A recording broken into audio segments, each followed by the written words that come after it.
In this problem, the ratios are directly proportional. Find the missing variable. If y1 equals 8 and x2 equals 14 and y2 equals 4, what is the value of x1? For this question, you could set up this proportional ratio in a couple of different ways. But however you set it up, you just want to make sure that your values are in a proportional pattern to one another. So if you were to set this up as x1 is to x2, as y1 is to y2, that is one way that you could set this up. We have our x's lined up vertically from least to greatest, and we have our y's lined up vertically from least to greatest.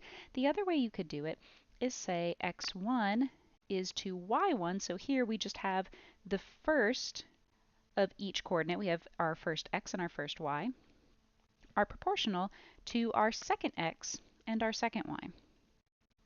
These are both proportional to one another. No matter how you cross multiply, you'll still have the same result. Here we have x1 times y2. Here we also have x1 times y2. y1 times x2, y1 times x2. So as long as you have a proportional pattern, you can set it up either way. We'll go with this one for now.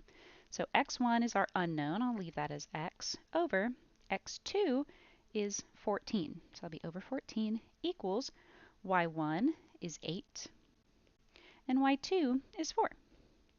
And now we can cross multiply. 14 times 8 is proportionally equal to 4x.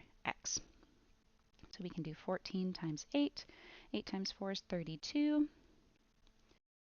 8 times 1 is 8 plus 3 is 11. So we have 112 is equal to 4x. Now 4 is being multiplied to x, so we can do opposite operations to isolate our variable. These 4's will cancel, leaving us with x equals, how many times can 4 go into 112? 4 goes into 11 twice, with 3 left over. 4 can go into 32 8 times, evenly with no remainder, meaning 28 is our correct answer, D.